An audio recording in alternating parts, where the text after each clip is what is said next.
Good morning, everyone. And I want to welcome you to the celebration of life of our dear friend, Scott Eisnaugle. Scott, as we all know, was a very unique human with a soulful nature and intellectual depth.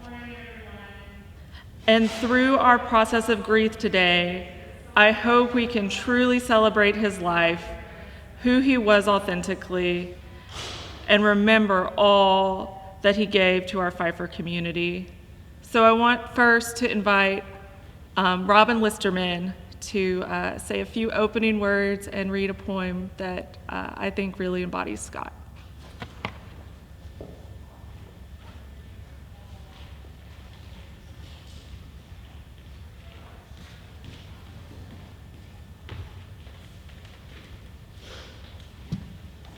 Good morning. Over the last few days, I've had the opportunity to reflect on my friendship with Scott, and it took me back to when I first started at Pfeiffer. Scott and I had neighboring offices in Murner Center, which is now the Enrollment Management Center. And for those of you that remember the Murner Center, there was some dark paneling, which was beautiful, but when you walked outside of our offices, there was a foyer to the right. So I know Debbie Wood's in here and Dr. Poe is in here, who were also in that building with us. And when you walked to the right, there were these really large windows. And during certain parts of the day, the sun just shone really, really brightly there. Well, that became Scott's greenhouse. And I think there were a couple of times when we would walk through and there were so many plants that it kind of started to look a little bit like a jungle. But it was definitely kind of his safe haven. We all knew that that was really a passion of his. And so from that, he was growing all types of plants. And he had cacti as well. And so probably knowing that I was not the best person with a green thumb, he planted me or potted me a cactus. And so over the years, that cactus moved with me from Murner Center on over to the administration building. And I kind of sat it over in a corner, to be honest. It was kind of over in a corner, but it continued to grow with not a lot of water. Sorry about that, Scott. But it grew and it was fruitful and it was there. It was always there. And I felt like that was really kind of like our friendship. That's how I would, I guess, explain our friendship. He was always there when you needed him. And so I found a poem that I thought just really embodied that. And it's called The Garden of Life. So each of us are flowers in the garden of life we bloom. We all bring a different light to brighten the daily gloom. We all possess great potential to inspire our fellow man. To offer peace and love is a choice we should all plan. We can each bring joy to a life filled with sadness. We can also bring peace to those that are filled with just through a soft touch or word spoken in gladness. We can also bring peace to those with a troubled mind. Bring hope to a broken heart, joy from the daily grind. For every flower has something beautiful to share that has a special meaning to someone, sometime, somewhere. But our time is short, just like a season, as autumn advances with purpose and reason. We all have these gifts and we must take a chance. If we spread peace and love, it's the garden that we enhance. Thank you.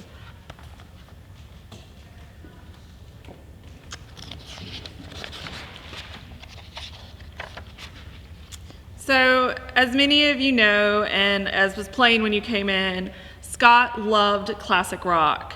And I've learned through many of his friends that he was a big fan of Led Zeppelin. Therefore, in planning this, we thought it was appropriate to play some Zeppelin as we remember Scott. So on the screen, you will see our own Dr. Brent Lawrence performing his rendition of Ramble On in honor of Scott.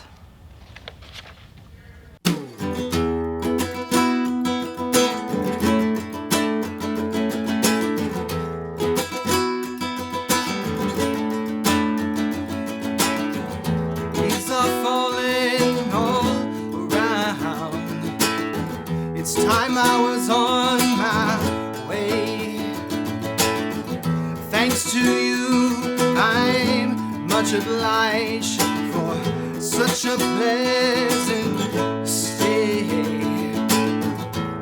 But now it's time for me to go.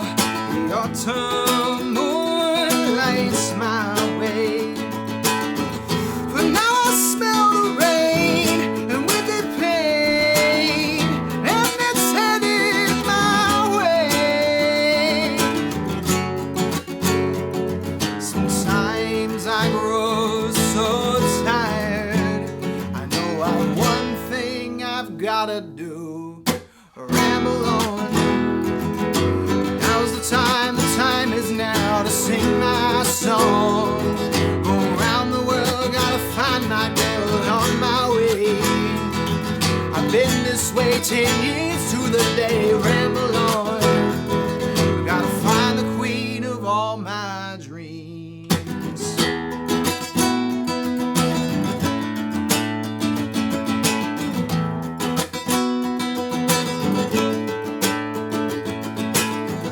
Got no time for spreading roots. The time to come has gone. And though I healthy drink 1,000 times, it's time to ramble on. Sometimes I grow so tired. I know I've got one thing I've gotta do. Ramble on. Now's the time is now to sing my song.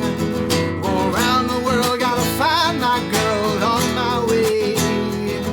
I've been this way 10 years to the day. Ramble on. Gotta find the queen of all my dreams.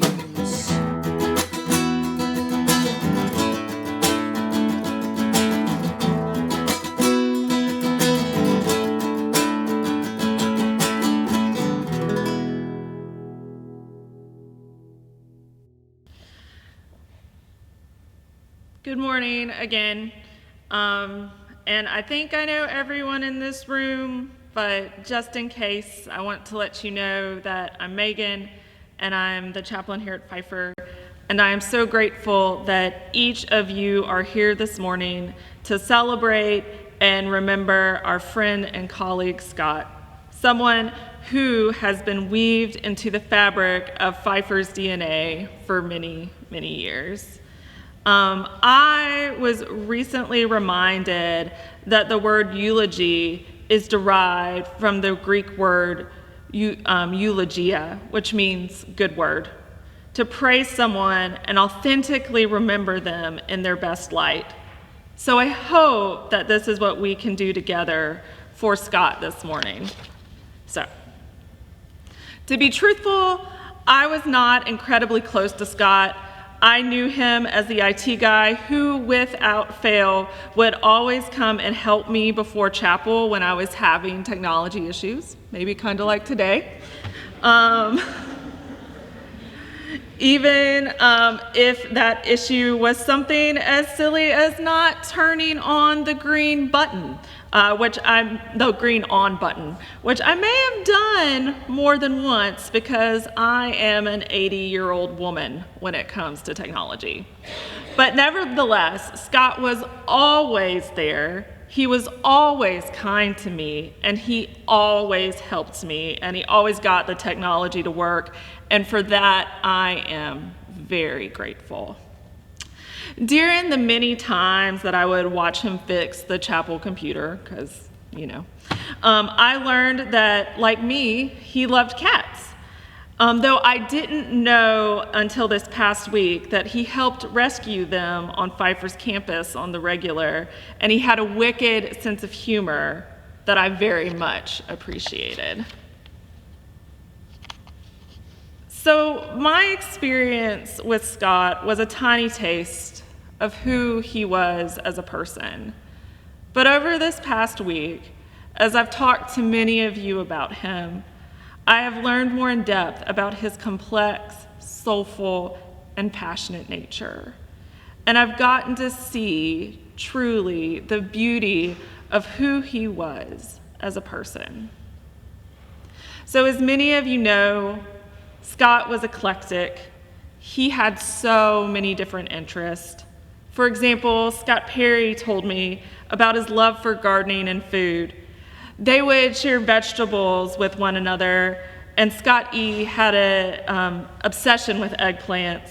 He loved to cook eggplant parmesan, along with many other things. He also harvested peppers for their spice, but also sometimes for their humor and their mildly inappropriate shapes. I also learned that Scott loved trinkets and gardening. Sean Cashman told me about how he once gave him a pencil holder made out of 3.5-inch floppy disks. Because Sean mentioned it was cool and Scott happened to have extras, he just gave Sean one. Robin Listerman, as she mentioned earlier, told me about how he gave her a cactus when they first began working together. And she's not a plant person, but that cactus survived 15 years on neglect and the fact that Scott would come and check on it. Scott loved trinkets and Scott loved gardening, but it is apparent through his actions that he was kind and generous and had a deep need and love for bringing his friends joy through what brought him joy. Scott was also brilliant. He had a love for history and a passion for looking at the complexity of the human condition, and his breadth of knowledge gave him depth and conversation. I'm grateful that Will Morris shared with me an excerpt that Scott wrote in his Nazi Germany course. And so I'm going to share that with you now, because as Dr. Morris noted in an email to me, Scott's paper was excellently titled Nazi Scumbag. I think this concluding paragraph both illustrates Scott's authorial voice as clearly as anything else I can think, and his worldview. So here is the quote from Scott's paper. Heydrich was a Nazi scumbag, and they all were. I did not expect to find anything redeeming, and I didn't. I can only say that at some brief moment in the early 1930s, he had the choice not to be. He chose poorly, yet in his perspective, he did what he had to do, and that's the crux of it. Fascism is still an imminent threat today. Why someone who has so much potential to do good would freely choose to murder his neighbor, what Trotsky coined the distilled essence of imperialism, will persist until greed and stupidity diminish. These were factors of Nazi Germany. These are the factors now. Clearly, Scott thought deeply about the perils of humanity, the hard things, the parts of ourselves that we tend to gloss over and ignore, but the ideas that if we take the time to grapple with can ultimately make us better human beings on the whole. Scott Eisnaugle was someone full of depth, complexity, and soulfulness. He was someone who could always make you laugh, but he was also someone who wore his emotions on his sleeve and could run the gamut of feelings from one moment to the next. As Scott Perry told me, Scott was somebody who overcame whatever he was dealing with to help whoever needed help, and that's what ultimately gave him joy and peace. Scott was authentically and beautifully human. And with that, I want to share with you some words that Sharon Bard wrote and shared with me that I think encapsulate who Scott was. So So these are Sharon's remarks. Over the past week, I've had several conversations with folks about Scott E. I often found myself struggling with words. Saturday, as I watched the storm pass over our pastures and house, the wind was whipping through the trees. In the distance, I could see that line in the sky where the blue and calm returns. It's complicated. Just like nature, Scott was complex. Dear in his time here, he fit in all of our lives differently. Just like the storm, he could be a whirlwind with a pile of projects stacked all around him, saved computer parts stacked to the side as he might need them for the next project. But he was also the calm, as we all saw his kindness, as he spent hours taming a stray Pfeiffer kitty, only to take it home. Some of you knew Scott as the IT guy, the Blackboard administrator, AV guy, colleague, gardener, and a kind, gracious, caring friend. This story exemplifies Scott for me. One day, I found this beautiful gardenia in a simple paper cup sitting on my desk. I asked folks in my suite who had left it, and they told me Scotty. I walked around the hall to thank Scott and told him that it was one of my favorite flowers. A few weeks later, Scott walks into my office with 2 small pots. He had 2 gardenia plants that he had rooted from his own garden bush. This is Scott. He not only shared his gardenia bush with me, but he also has given me part of himself. Friends, Scott was a beautifully complex and unique person. And still, with all that I've learned, I think that I've only scratched the surface. So I want to invite those of you who have your own stories about Scott to share them in this time of family and friends reflection. When I'm done talking, I invite you to come to the microphone and share an experience that you've had with Scott, because it is in community that we remember, celebrate, and memorialize his life. Thank you. So if anyone would like to come and share a story, now is the time.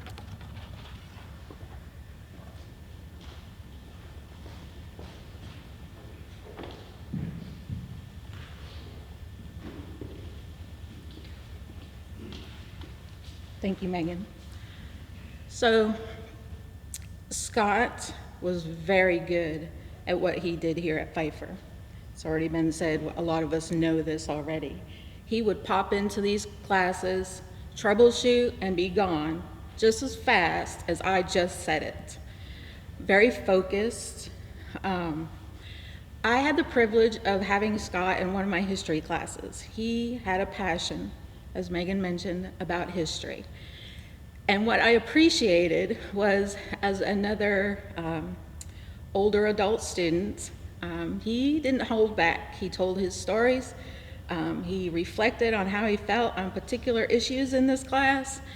But what I remember most is when he knew it was time to wrap it up, he ended with either a really good joke, which I can't give you any of them. One, I'm not a good joke teller. But 2, he had a reference, and again, to what we all know is rock and roll music. So Scott will be missed. Scott's memory will always be a part of Pfeiffer, and my heartfelt condolences go out to his family and friends, to include the Pfeiffer family and friends.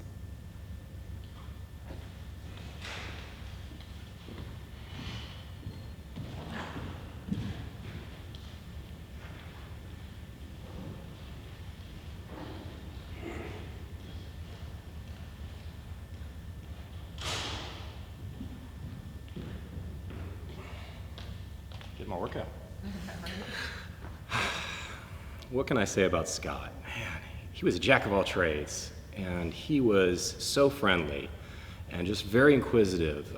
One of the first people that I met here on campus, and really went out of his way to get to know me. A couple of years ago, I went in for surgery, and he sent me some DVDs of some really cheesy B-movie horror flicks to enjoy while I couldn't move. And that was kind of his sense of humor. I remember one time I came to my office door and there was a pepper there. And for the entire day I'm wondering, why did somebody leave a pepper? I kept thinking it was some sort of curse that I'd upset some student. And finally, Scott calls me up and he goes, "Did you enjoy my pepper?" I went, "Oh, it was from you." "Okay, good, thank you." I was really worried. But otherwise, he was an amazing guy. He took a couple of classes with me, and he was always a pleasure to have in class. He was very talkative. He was very engaging. He was such a joy to be around. And I think that's what really defined him most for me, is that when he came to the room, he really did brighten things up. And I think that that's something we should all strive to be. He will be missed.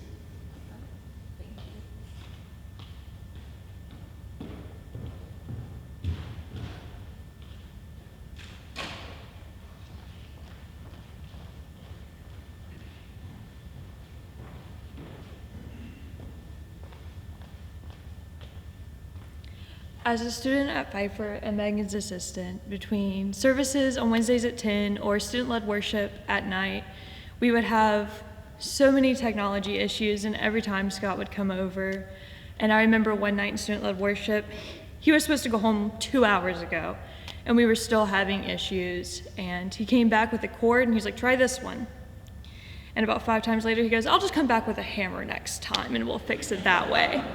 And I think that just shows that each time he had a new outlook and a new focus on how to fix things. And he never, no matter how many times we called him for the simplest issue, and it was a lot of times, he would always come over, and he would even stay a few minutes after to make sure that was going to be the only thing we had before he had to walk back over for another power button issue. As a student, I never saw him day to day. I saw him just whenever I needed him, but I always knew whenever Scott would come over, if it took him 5 minutes or 5 hours, that he would always have what we needed, because he did care so deeply about Pfeiffer and everyone within it.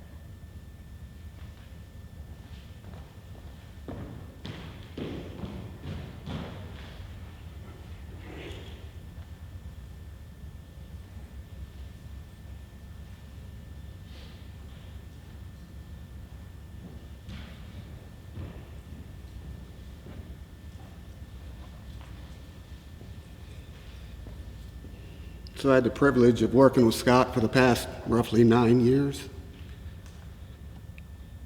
We talked about everything, good, bad, and different.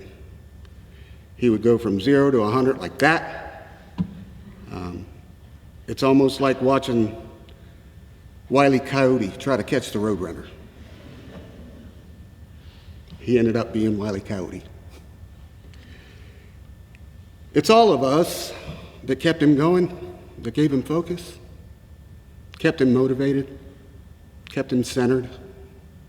Family. That's all he ever wanted. His family outside of here, son, wife, girlfriend, whomever. But Pfeiffer was his family, and Pfeiffer kept him going.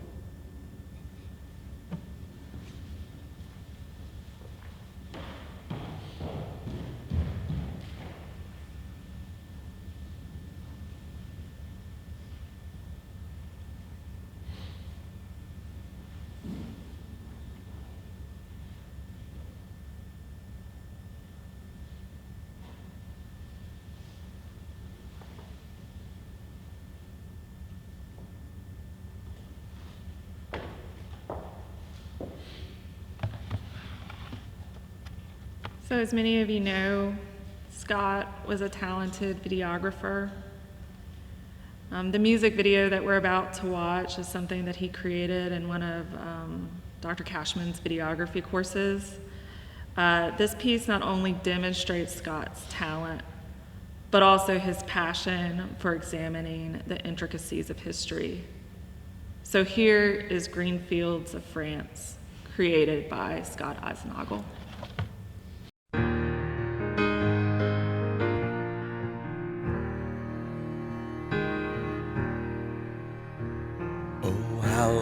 do you do, young Willie McBride? Do you mind if I sit here down by your graveside and rest for a while in the warm summer sun?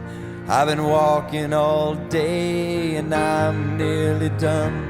And I see by your gravestone you were only 19 when you joined the great falling in 1916. Well, I hope you died quick and I hope you died clean. Oh, Willie McBride, was it slow and obscene? Did they beat the drum slowly? Did they play the fife lowly? Did they sound the death march as they lowered you down? Did the band play the last post and chorus? Did the pipes play the flowers of the forest? And did you leave a wife or a sweetheart behind? In some loyal heart is your memory enshrined. And though you died back in 1916, to that loyal heart you're forever 19. Or are you a stranger without even a name, forever enshrined behind some old glass pane? In an old photograph, torn, tattered and stained, and faded to yellow in a brown leather frame. Did they beat the drum slowly? Did they play the fife lowly? Did they sound the death march as they lowered you down? Did the band play the last post and chorus? Did the pipes play the flowers of the forest? The sun's shining down on these green fields of France. The warm wind blows gently and the red poppies dance. The trenches have vanished long under the plow. No gas, no barbed wire, no guns firing now. But here in this graveyard that's still no man's land, the countless white crosses in mute witness stand to man's blind indifference to his fellow man. And a whole generation were butchered and damned. Did they beat the drum slowly? Did they play the fife lowly? Did they sound the death march as they lowered you down? Did the band play the last post and chorus? Did the pipes play the flowers of the forest?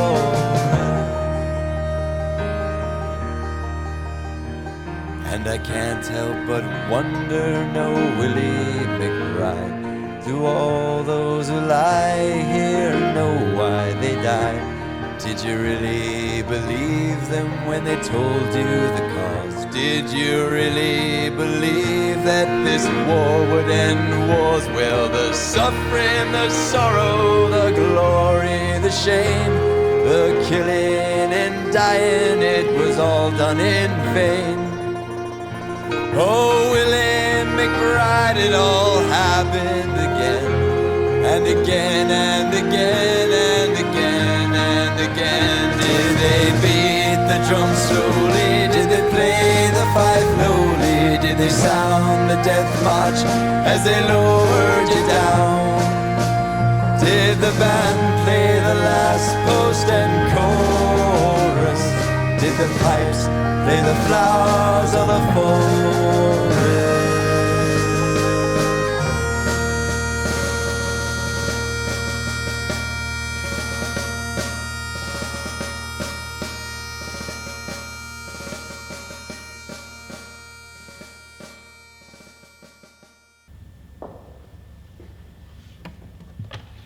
And in the same vein as that poignant film, I invite Dr. Michael Thompson to provide us with some closing words.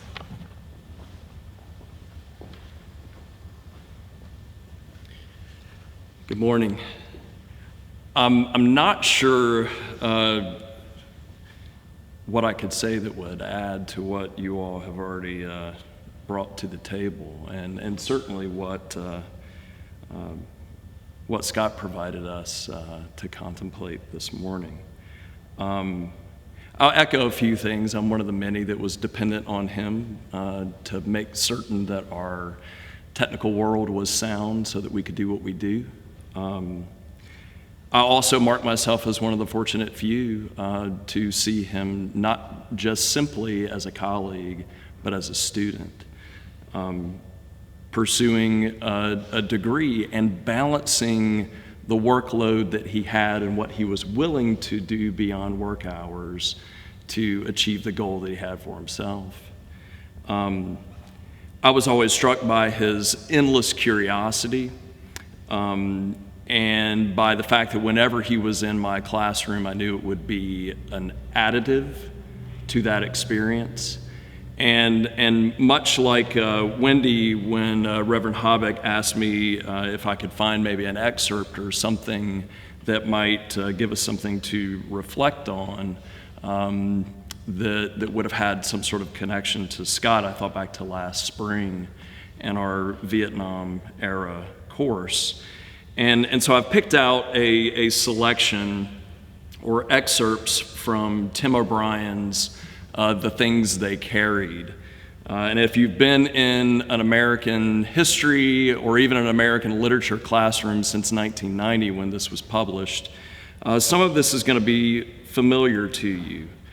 And so I ask you as you listen to me here to maybe put yourself in a classroom setting and know that Scott would have been one to be jumping directly into the conversation as we are dissecting the documents, but not just simply that. Long after the classroom was over, sometimes deep into the early evening in that late afternoon, early evening class in the hallways, the next day, always a thinker, an example for us all to carry forward.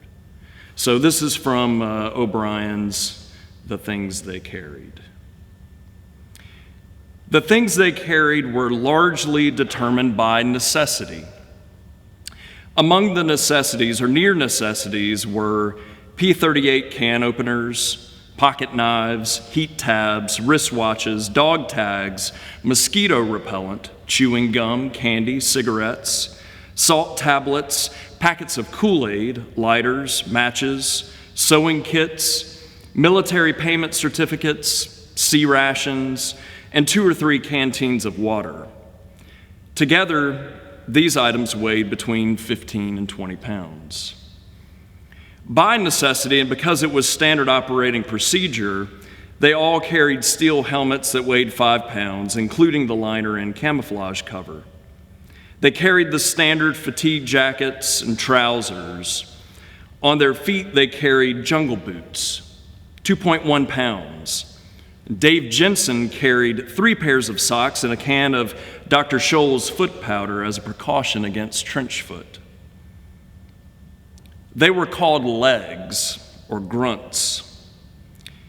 To carry something was to hump it, as when Lieutenant Jimmy Cross humped his love for Martha up the hills and through the swamps.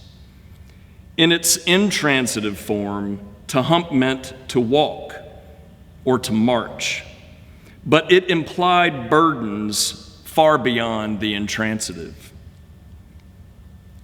What they carried was partly a function of rank, partly of field specialty. As a first lieutenant and platoon leader, Jimmy Cross carried a compass, maps, code books, binoculars, and a .45 caliber pistol that weighed 2.9 pounds fully loaded. He carried a strobe light and the responsibility for the lives of his men. They carried all they could bear and then some, including a silent awe for the terrible power of the things they carried. They all carried ghosts. They shared the weight of memory, They took up what others could no longer bear. Often they carried each other, the wounded or weak. And for all the ambiguities of Vietnam, all the mysteries and unknowns, there was at least the single abiding certainty that they would never be at a loss for things to carry. They all carried the emotional baggage of men who might die, grief, terror, love, longing. They carried the common secret of cowardice, barely restrained. They carried their reputations. By and large, they carried these things inside, maintaining the masks of composure. They dreamed of freedom birds. They were carried away by jumbo jets, beyond gravity and global entanglements, just riding the light waves, spinning off the edge of the earth and beyond the sun and through the vast, silent vacuum where there were no burdens and where everything weighed exactly nothing.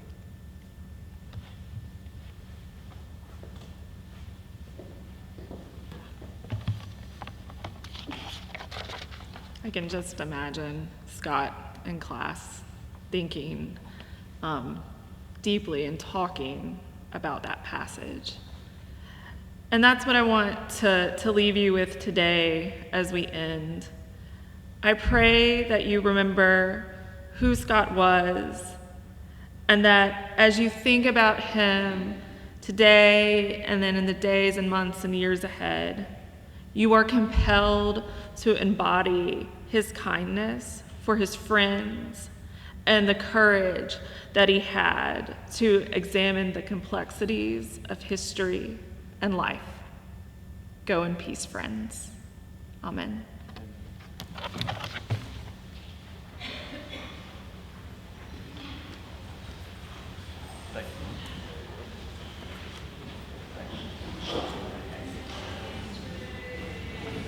And I'm glad you said it. I love it. Oh my gosh, his spirit just in this This room. room, right? With the idea, I was like, I'm just gonna name it. If you didn't, I was going to. I know, Maybe I was- inartfully. You did it. You did, but I was sitting there thinking, I was like, oh man, we need him here right now. Yeah.